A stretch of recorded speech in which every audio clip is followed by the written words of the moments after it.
قدم ہے راہ الفت میں تو منزل کی ہوس کیسی، یہاں تو عین منزل ہے تھکن سے چور ہو جانا۔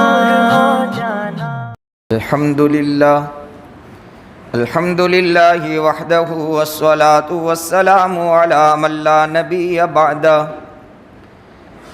اما بعد فاعوذ باللہ من الشیطان الرجیم، بسم اللہ الرحمن الرحیم۔ قل للمؤمنین یغضوا من ابصارهم ویحفظوا فروجهم ذلك ازکى لهم ان اللہ خبیر بما یصنعون۔ صدق اللہ مولانا العظیم۔ درود شریف پڑھو۔ اللہم صل علی محمد کلما ذکرہ الذاکرون، وصل علی محمد کلما غفل عن ذکرہ الغافلون۔ یا رب صل وسلم دائما ابدا علی حبیبک خیر الخلق کلہم۔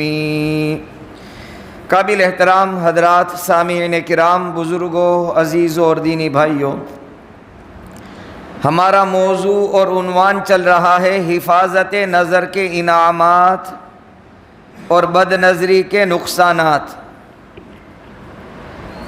یہ بہت کٹھن موضوع ہے میرے لیے بھی اور سامعین کے لیے بھی۔ دور حاضر میں نظروں کی حفاظت بہت اہم مسئلہ ہو چکا ہے۔ آدمی بچے تو کیسے بچے، کس طرح سے اپنے اوقات کو وہ کاٹے اور گزارے۔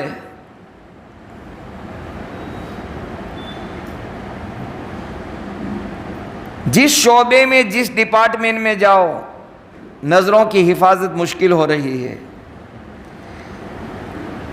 شریعت اسلام نے اس قدر تاکید کیوں کی؟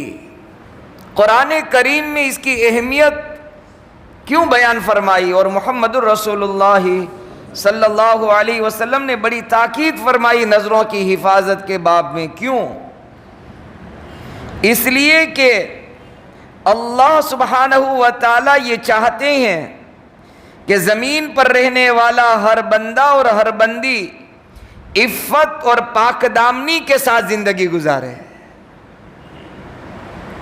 بلکہ نبی اکرم صلی اللہ علیہ وآلہ وسلم کی بنیادی تعلیم عفت اور پاک دامنی ہی کی تھی۔ جیسے کہ میں نے ایک روایت ہرقل شاہ روم کے بادشاہ کے باب میں عرض کی تھی کہ جب بادشاہ نے یہ پوچھا تھا ابو سفیان سے، جب کہ وہ ایمان میں داخل نہیں ہوئے تھے، کہ جو محمد بن عبداللہ اپنے آپ کو محمد الرسول اللہ کہتے ہیں صلی اللہ علیہ وسلم، ان کی بنیادی تعلیم کیا ہے؟ اس کے جواب میں ابو سفیان نے کہا تھا کہ شرک سے بیزاری، ایک اللہ کی وحدانیت، سچائی، نماز اور پاک دامنی کی یہ دعوت دیتے ہیں۔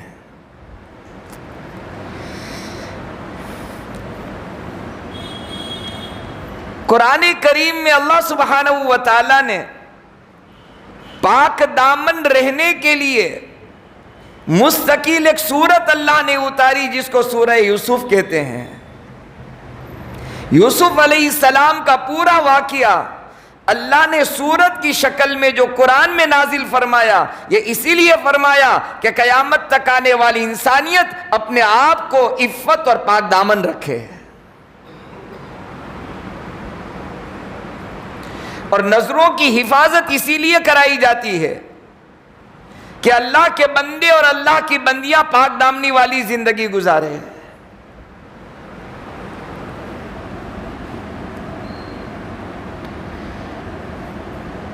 دور صحابہ میں اس کا بڑا اہتمام تھا، بلکہ آج سے چند سالوں پہلے حضرت تھانوی رحمۃ اللہ علیہ نے، مجدد الملت حکیم الامت حضرت مولانا محمد اشرف صاحب تھانوی نور اللہ مرقدہ نے تو یہاں تک لکھا ہے کہ ہم نے ایسے لوگ اور ایسے گھرانے دیکھے ہیں کہ ان کے یہاں ہمیں اس وقت پتا چلا کہ ان کے یہاں کوئی بیٹی نے جنم لیا ہے جب ان کی نکاح کا وقت آیا. جب نکاح کا وقت آیا تب پتا چلا کہ ان کے گھر میں کوئی بیٹی بھی ہے. وہاں تک ہمیں پتا نہیں تھا کہ ان کے گھر میں کوئی بیٹی پروان چڑھ رہی ہے. کس قدر انہوں نے اپنی بیٹی کی حفاظت کا سامان کیا ہوگا. اس وقت اگر ہم اور آپ سنتے بھی ہیں نا تو ناممکن لگتا ہے, امپوسیبل لگتا ہے. اسے کیسے ہو سکتا ہے گھر میں بیٹی اور پتہ ہی نہ چلے. نکاح کے زمانے میں پتہ چلے کہ یہاں بیٹی نے جنم لیا تھا. لیکن ایسے گھرانے بھی اسی زمین پر انہوں نے زندگیاں گزاری ہے. بہرحال یہ بہت اہم مسئلہ ہے, بلکہ نبی اکرم صلی اللہ علیہ وآلہ وسلم نے تو یہ ارشاد فرمایا ہے کہ تم اپنی نگاہوں کی حفاظت کرو, نگاہوں کو نیچا رکھو, اپنی شرمگاہوں کی حفاظت کرو, ورنہ اللہ تمہارے چہرے کے نور کو ختم کر دے گا.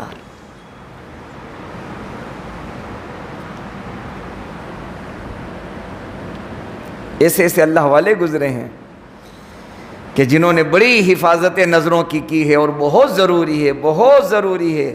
حضرت شیخ زکریا صاحب مہاجر مدنی نور اللہ مرکزہ نے تو لکھا ہے کہ نگاہوں کی حفاظت کے بغیر بندے کے دل کا تعلق اللہ کے ساتھ جڑ نہیں سکتا. آپ دیکھ لو, اپنے باپ میں دیکھ لو, میں اپنی ذات میں دیکھ لوں کہ کتنا دھیان لگتا ہے میرا اور آپ کا عبادت میں, کتنا دھیان لگتا ہے. قلب کی اصلاح, دل کی اصلاح اور دل کا سنورنا نگاہوں کی حفاظت کے بغیر نہیں ہو سکتا ہے.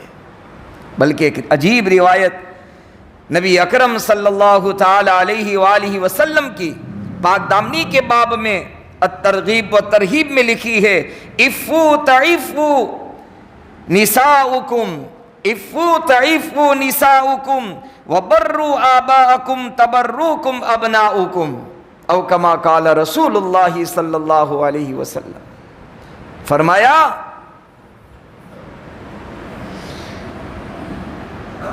اپنی نظروں کی حفاظت کرو, اللہ تمہاری عورتوں کی حفاظت کرے گا.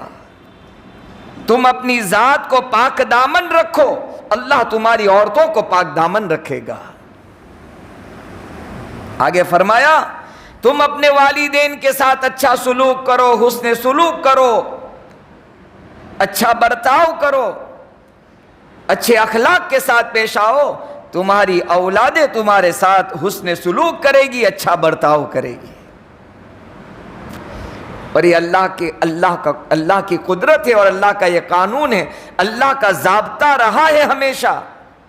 کما تدینو تدانو, جیسا آپ اور میں کریں گے ویسا ہمارے ساتھ کیا جائے گا. اللہ ہماری حفاظت فرمائے. ایک کتاب ہے الترغیب والترہیب, اس نام کی 2 کتابیں ہیں. ایک کتاب حدیث کے باب میں لکھی ہے علامہ منذری رحمۃ اللہ تعالی علیہ نے, اور ایک کتاب تصوف اور سلوک کے باب میں لکھی ہے عبداللہ بن اسد یافعی رحمۃ اللہ تعالی علیہ نے. اس کے اندر چند واقعات لکھے ہیں, اس کو بھی ذکر کرنا ہے. اور حضرت خانپوری دامت برکاتہم العالیہ نے, انہوں نے بھی اپنا ایک واقعہ نقل کیا ہے کہ میرے ایک بہت قریبی دوست نے مجھے ایک بہت بڑے عالم دین کا واقعہ سنایا. بڑا عبرتناک واقعہ ہے. حضرت فرماتے ہیں کہ کسی گاؤں بستی کے اندر وہ بہت بڑے عالم دین خدمت انجام دے رہے تھے, نکاح نہیں ہوا تھا. اس درمیان میں اس بستی کے کسی لڑکی پر اس کی نظر جم گئی, اور نتیجہ یہاں تک پہنچا کہ وہ اس کے ساتھ برے کام میں ملوث ہو گئے. اللہ ہم سب کی حفاظت فرما. گاؤں والوں کو پتہ چلا, اس کو سمجھایا بجھایا, بتدریج سمجھاتے رہے انہیں. پھر گاؤں والے ان کے ساتھ حسن سلوک کرتے رہے کہ عالم دین ہیں, اور نتیجہ یہاں تک پہنچا کہ کوشش کرے ہم ان کا نکاح کروا دیں. بے نکاح تھے. بستی میں سے حسین جمیل خوبصورت عورت کا انتخاب کیا, نکاح ہوا. حضرت نے یہ بات لکھی ہے، نگاہوں کی حفاظت نہیں ہوئی ہے، خطرہ ہے اس بات کا کہ آدمی غلط راستوں میں لگ جائے گا، اور جب غلط راستوں میں لگ جاتا ہے تو حضرت نے ایک جملہ لکھا ہے، جب بازار کا کھانے کا آدمی عادی بن جاتا ہے تو گھر کا مرغ مسلم بھی اس کو اچھا نہیں لگتا۔ نتیجہ یہاں تک پہنچا، نکاح ہو گیا، بستی والوں نے تو اس کو بستی سے الگ کر دیا، دوسری بستی میں پہنچے، لیکن عادت نہ گئی، اپنی خدمت سے وہ سبکدوش ہو گئے، چھوڑنی پڑی خدمت۔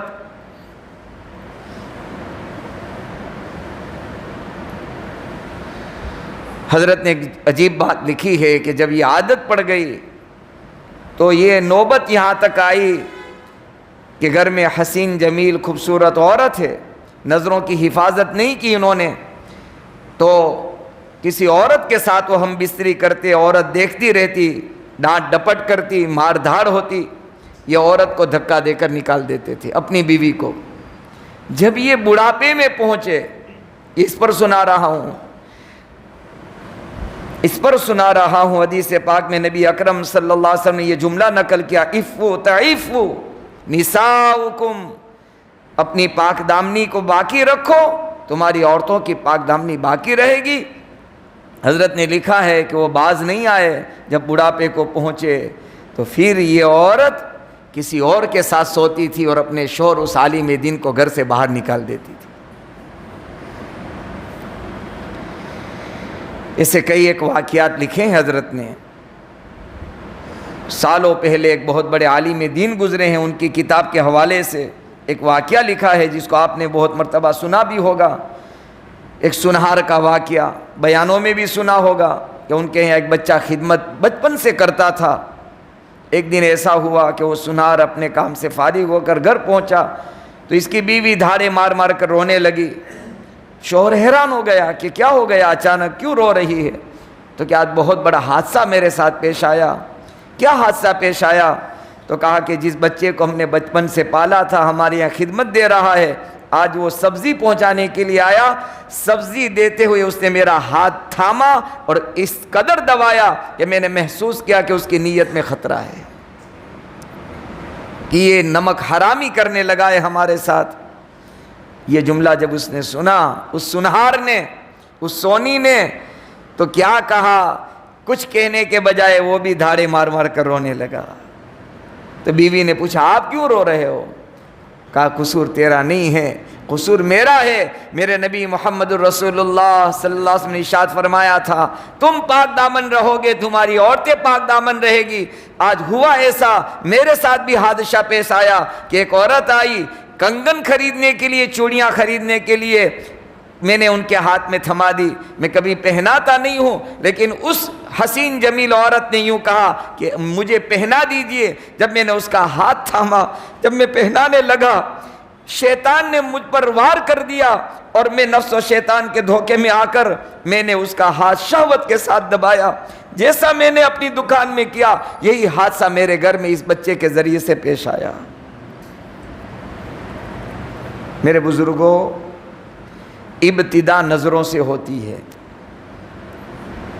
کسی بھی ڈپارٹمنٹ میں چلے جاؤ، بلکہ مجھے میرے ایک ساتھی یوں کہہ رہے تھے اسکول کے معاملے میں، جب ہمارا ان سے مذاکرہ ہوا تو مجھے کہہ رہے تھے کہ مولانا کیا بتائیں، ایک کچھ جگہوں کی اسکول کے انہوں نے حالات بتائے کہ کاؤنٹر پر ایسی یعنی عورتوں کو رکھا جاتا ہے جس کے ذریعے سے بڑی عمر کے 10ویں 11ویں 12ویں کے جو بچے ہیں اسی اسکول میں تعلیم لینے کی کوشش کرتے ہیں۔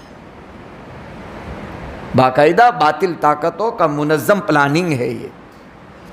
آپ کو بھی بچنا ہے، مجھ کو بھی بچنا ہے، ہمیں اپنی اولاد کو بھی بچانا ہے، لیکن اس کی ابتدا جو ہوتی ہے وہ نظروں کے ذریعے سے ہوتی ہے۔ اس لیے قرآن کریم میں اللہ سبحانہ و تعالیٰ نے اس نعمت کے بارے میں ارشاد فرمایا ان السمع والبصر والفؤاد کل اولئک کان عنہ مسئولا۔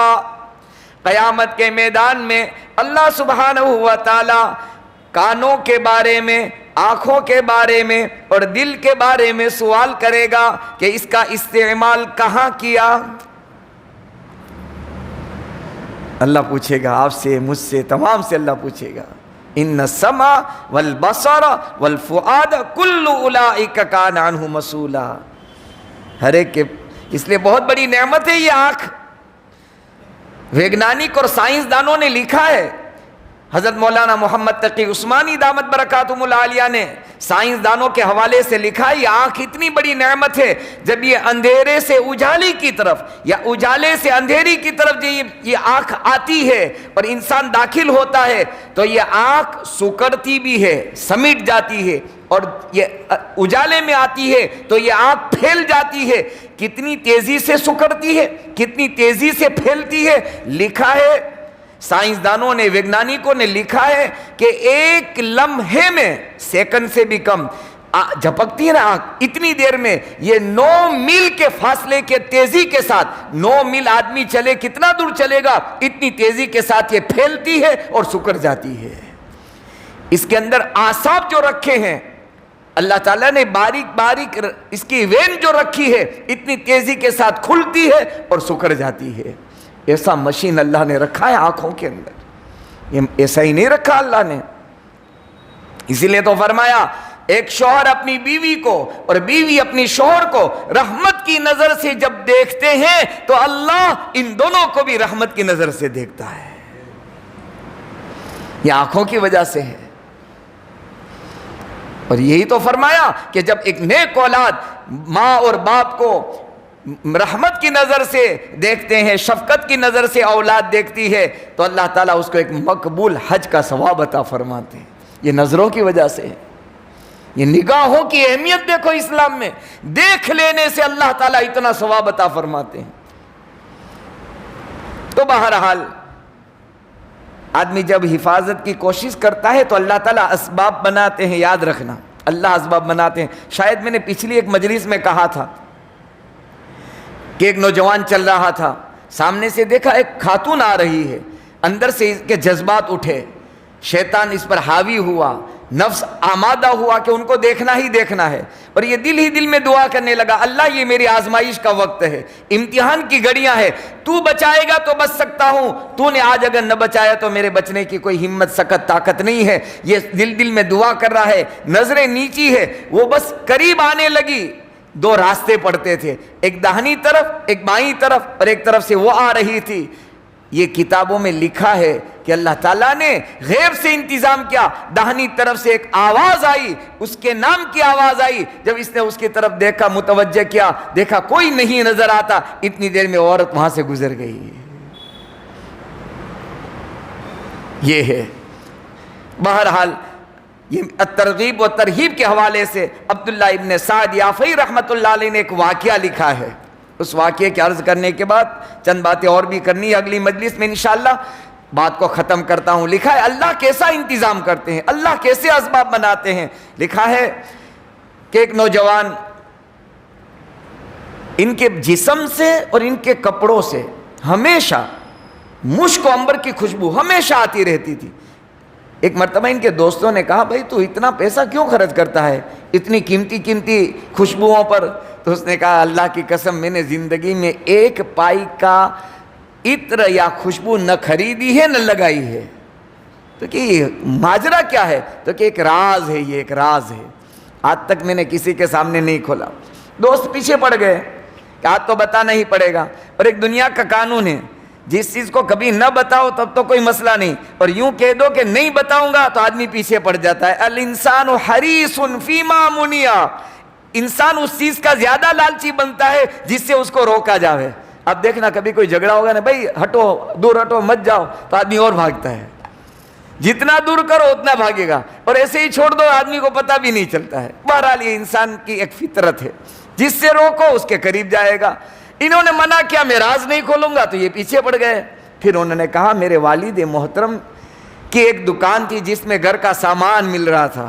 گھر سنسار ہوتا ہے نا، ہمارے فاروق بھائی نے لگایا کہ گھر کے سارے سامان ملتے ہیں، اور عام طور پر اس میں خریدار جو ہوتے ہیں مستورات آتی ہیں. انہوں نے کہا کہ ایک بڑھیا آئی سامان لینے کے لیے، اور بہت سارا سامان خریدا.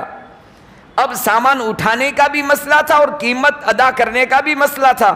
تو اس نوجوان نے یہ کہا کہ میرے والد سے اس بڑھیا نے درخواست کی کہ آپ کے بیٹے کو سامان پہنچانے کے لیے بھی میرے ساتھ بھیجو، اور بقیہ قیمت جو ہے وہ بھی مجھے اس کو ادا کرنی ہے، میں گھر جا کر دے دوں۔ یہ نوجوان کہہ رہا ہے میں ان کے گھر پہنچا، بڑا عالی شان مکان تھا، بڑا حسین جمیل خوبصورت بنا ہوا۔ اندر گیا تو بہت بڑا ہال تھا، وہ بھی بہت خوبصورت تھا۔ اس ہال کے تخت پر ایک حسین جمیل خوبصورت عورت بیٹھی تھی۔ جب میں اندر گیا تو اللہ تعالیٰ نے بھی مجھے حسن و جمال دیا تھا، کہا میں بھی بڑا جوانی میں بڑا خوبصورت تھا۔ میری خوبصورتی اور میرا حسن دیکھ کر کے وہ عورت مجھ پر فریفتہ ہو گئی، عاشق ہو گئی، اور وہ قریب آئی اور اس نے میرا ہاتھ پکڑا۔ اب میرے لیے امتحان کی گھڑی تھی، مجھے اللہ کا ڈر ستا رہا تھا۔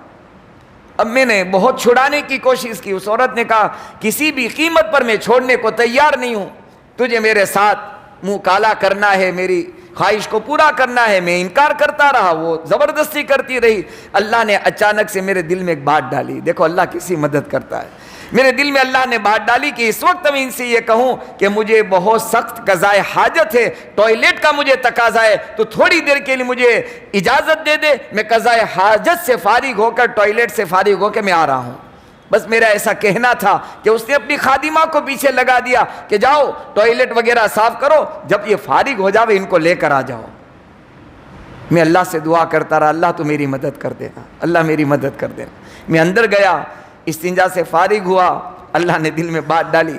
میں نے اس نجاست ناپاکی کو جو میرے جسم سے نکلی تھی، میں نے اپنے ہاتھ سے اٹھایا اور اپنے جسم پر لگایا، اپنے کپڑوں پر لگایا، جسم پر بھی لگایا۔ جیسے ہی میں باہر نکلا اس عورت کے سامنے آیا، بدبو بھی آ رہی تھی اور میرا جسم گندگی اور ناپاکی سے آلودہ ہو چکا تھا۔ اس عورت کا جملہ یہ تھا کہ یہ تو بڑا احمق پاگل ہو چکا ہے، یہ مینٹل آدمی ہے، یہ دماغ کا توازن کھو چکا ہے، اس پاگل کو جلدی سے یہاں سے نکالو۔ یہ کہہ رہے ہیں میرا کام بن گیا، میرا کام بن گیا۔ میرے جیب میں ایک درہم تھا، میں فوراً اس سے صابو میں نے خریدا اور میں نہر کے کنارے گیا، میں نے کپڑے دھلے، میرے جسم کو صاف اور پاک کیا، کپڑے سکھائے، میں اپنے گھر آیا۔ رات کا وقت ہو چکا تھا، میں سو چکا۔ جب میں رات میں سویا ہوں، آخری پہر میں تہجد کے وقت میں دیکھتا ہوں کہ ایک فرشتہ انسانی شکل کے اندر آیا اور کہا اے اللہ کے بندے، اے اللہ کے بندے، اللہ نے تیری حفاظت کی ہے اور جنت سے مشک و عنبر کی خوشبو لے کر مجھے بھیجا ہے، یہ تیرے جسم پر اور تیرے کپڑے پر مجھے ملنے کا حکم دیا ہے، اور اللہ تعالیٰ نے تیرے لیے جنت کو واجب کر دیا ہے۔ فرماتے ہیں اس دن کی صبح سے لے کر آج تک میرے کپڑوں سے اور میرے جسم سے مشک و عنبر کی خوشبو ختم نہیں ہوئی ہے۔ کیسے ختم ہوتی؟ وہ تو جنت کی تھی۔ اللہ انتظام کرے گا، اللہ مدد کرے گا۔ ضرورت اس بات کی ہے آپ کے لیے، میرے لیے، ہم سب کے لیے، کہ ایک قدم مجھے اور آپ کو اپنے نفس پر رکھنا پڑے گا۔ جہاں کوئی ایسی چیز دیکھے نظروں کو جھکا دیکھ فوراً۔ اس لیے جریر ابن عبداللہ، آخری روایت سن لیں، جریر ابن عبداللہ رضی اللہ تعالیٰ عنہ فرماتے ہیں سألت رسول اللہ صلی اللہ علیہ وآلہ وسلم ان نظر الفجا، میں نے میرے محبوب صلی اللہ علیہ وسلم سے پوچھا یا رسول اللہ صلی اللہ علیہ وسلم اچانک نظر پڑ جاوے کسی نامحرم پر کیا کروں؟ آپ نے فرمایا فأمرنی ان اصرف بصری، آپ نے فرمایا اپنی نظر کو ہٹا لو اور جھکا لو۔ آپ بھی کوشش کریں گے، میں بھی کروں گا، ہم مل کر کریں گے، اللہ کی رحمتیں اترے گی، پوری امت پر اترے گی، میرے اور آپ کے ایک گناہ کی بچنے کی وجہ سے اللہ کی مدد شامل حال ہوگی۔ اللہ سے دعا کرتا ہوں اللہ تعالیٰ سب سے پہلے مجھے، آپ کو، ہم سب کو عمل کی توفیق نصیب فرمائے، اللہ نظروں کی حفاظت نصیب فرمائے۔ یہ نظریں تو وہ ہیں، یہ نظریں تو وہ ہیں جو قبر میں جا کر محمد الرسول اللہ کا دیدار کرے گی، یہ نظر وہ ہے، یہ آنکھیں وہ ہے جو قیامت کے میدان میں اللہ کا دیدار ان آنکھوں سے نصیب ہوگا۔ آنکھیں پاک رہی، صاف رہی اور گناہوں سے آلودہ نہ ہوئی تو انشاءاللہ امید ہے آقا کا بھی دیدار ہوگا، اور زمین اور آسمان کے خالق اور مالک اللہ کا بھی اللہ دیدار کروائیں گے۔ اللہ ہم سب کو نصیب فرمائے۔ آج جو ہے ہمارے عزیز ہیں، دوست ہیں صابر بھائی جوناگڑھ والے، یو ایس اے امریکہ میں ہیں، بیمار چل رہے ہیں، انہوں نے کہا کہ آج آنے والے سامعین کو میری طرف سے دعوت کروا دیں۔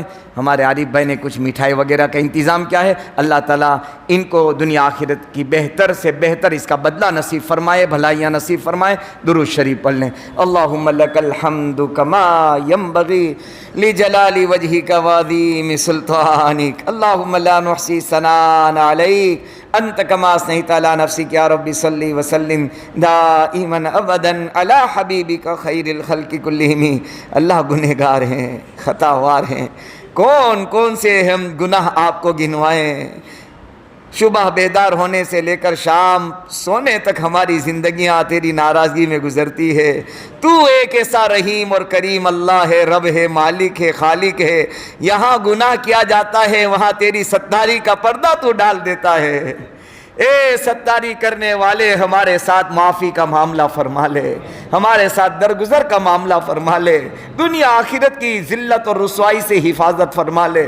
اللہ مسلمان کی جان کی، مال کی، عزت کی، آبرو کی حفاظت فرما، ہماری بچیوں کی عصمت، عزت، حیا اور پاک دامنی کی حفاظت فرما، ہماری بچیوں کی حیا اور پاک دامنی کی حفاظت فرما۔ آج تک اللہ دیا آپ نے دیا ہے، آئندہ دیں گے آپ دیں گے۔ اللہ ہم ایمان والی، عافیت والی زندگی کا سوال کرتے، ہمیں عطا فرما، ہدایت والی زندگی عطا فرما، گمراہی اور شرک اور کفر والی زندگی سے حفاظت فرما۔ اے اللہ اس بستی کے قبرستان میں تیرے بندے، تیری بندیاں سو رہی ہیں، اللہ ان کی مغفرت کر دے، ان کے درجات بلند کر دے، جنت الفردوس میں اعلیٰ مقام عطا فرما دے۔ اے اللہ ملک کی حفاظت کر لے، ملک کی حفاظت کر لے، ہمارے بزرگوں کے خون کی ندیاں بہی، اللہ اس کے بعد اس ملک آزاد کیا ہے اور ہوا ہے، اللہ تو بچانے والا ہے، ملک کی حفاظت فرما لے، انسانیت کی حفاظت فرما لے، ان کی جانوں کی حفاظت فرما لے، ان کی مالوں اور مکانوں کی حفاظت فرما لے۔ اللہ ظالم، اے اللہ ظالم اپنے حدود کو پھلانگ چکا ہے اور تیری رسی کی ڈھیل ہے اس کے ساتھ، اے اللہ ان کو بھی ہدایت دے دے، ظالموں کے ہاتھوں کو روک دے اللہ، مظلوموں کی مدد کر دے اللہ، مظلوموں کی مدد کر دے اللہ۔ ہمارے پاس آپ کے علاوہ کوئی نہیں ہے، آپ کے علاوہ کوئی نہیں ہے۔ اللہ اپنے نبی کی امتیوں کی اے اللہ تو مدد اور نصرت فرما دے۔